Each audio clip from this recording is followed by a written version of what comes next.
ମୁଁ ପ୍ରଶାନ୍ତ କୁମାର ମହାପାତ୍ର ପ୍ରଧାନ ଶିକ୍ଷକ ଖଇରା ପଙ୍ଗାଳସାହି ପ୍ରାଥମିକ ବିଦ୍ୟାଳୟ। ଏହି ଚକ୍ଲେଟ୍ ଆପ୍ ମାଧ୍ୟମରେ ପଦାର୍ଥ ଏବଂ ବସ୍ତୁ ବିଷୟରେ କିଛି ପିଲାଙ୍କୁ ଶିଖିବା ପାଇଁ ଭିଡ଼ିଓଟିଏ ପ୍ରସ୍ତୁତ କରିଛି। ଆମେ ପ୍ରଥମେ କାଠରୁ କେଉଁ କେଉଁ ଜିନିଷ ତିଆରି ହୁଏ ଆମେ ଜାଣିବା। ଟେବୁଲ, ଚେୟାର ଏହିପରି କେତେକ ବସ୍ତୁ କାଠରୁ ତିଆରି ହୁଏ।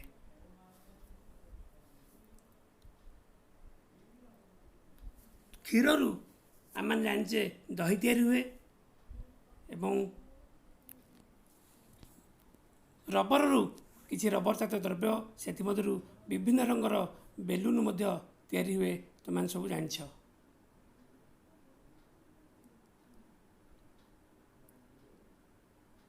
କାଗଜ ସମସ୍ତେ ଆମେ ଦେଖିଛେ ଜାଣିଛେ, କାଗଜରୁ ଖାତା ଏବଂ କାଗଜରୁ ଆହୁରି ମଧ୍ୟ କେତେ ଗୁଡ଼ିଏ ବହି ସବୁ ଏମିତି କାଗଜରୁ ତିଆରି ହୁଏ, ଆମେ ସମସ୍ତେ ଜାଣିଛେ ଏବଂ ବହି ପଢ଼ିଛେ।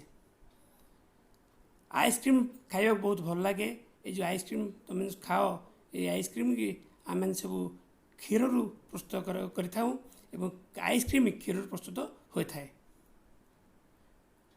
ଛେନା ପିଠା ଖାଇବାକୁ ପିଲାମାନଙ୍କୁ ଭଲ ଲାଗେ। ଛେନାରୁ ମିଠା ତିଆରି ହୋଇଥାଏ। ବିଭିନ୍ନ ପ୍ରକାର ମିଠା ତୁମମାନେ ଦେଖିଛ ଏବଂ ଖାଇଛ। ସେଇ ମିଠା ସବୁ ଛେନାରୁ ତିଆରି ହୋଇଥାଏ। ମଇଦାରେ ପାଉଁରୁଟି ବିସ୍କୁଟ ତିଆରି ହୁଏ। ତୁମମାନେ ପାଉଁରୁଟି ଏବଂ ବିସ୍କୁଟ ଖାଇବା ପାଇଁ ତୁମକୁ ବହୁତ ଭଲ ଲାଗିଥାଏ। ଏବଂ ଘରେ ଚାଉଳକୁ ଚୁନା କରିକି ଚାଉଳ ଚୁନାରେ ବିରିକି ମିଶାଇକି ଆମେ ସମସ୍ତେ ବିରି ପିଠା କରିକି ଖାଉ। ବିରି ପିଠା ଖାଇବା ପାଇଁ ତୁମକୁ ସବୁ ଭଲ ଲାଗେ ଏବଂ ପିଠାଟା ବିରିରୁ ଚାଉଳ ଏବଂ ବିରିରୁ ତିଆରି ହୋଇଥାଏ। ଚାଉଳ ଆମେ ପିଠା କରୁଛେ, ସେ ଚାଉଳ ଧାନରୁ ପ୍ରସ୍ତୁତ ହୋଇଥାଏ। ଧାନକୁ କୁଟି ଆମେ ସେଥିରୁ ଚାଉଳ ପ୍ରସ୍ତୁତ କରିଥାଉ ଏବଂ ସେହିପରି ଗହମକୁ ଆମେ ଗୁଣ୍ଡ କରି ସେ ଯେଉଁ ଗହମ ଗୁଣ୍ଡକୁ ଅଟା ରୂପେ ଆମେ ପାଇଥାଉ।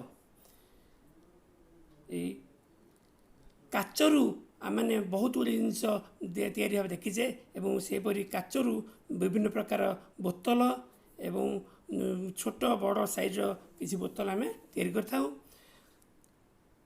ଯେଉଁ ସୂତା ଆମେ ସବୁ ତୁଳାରୁ ଆମେ ସୂତା ପାଇଥାଉ।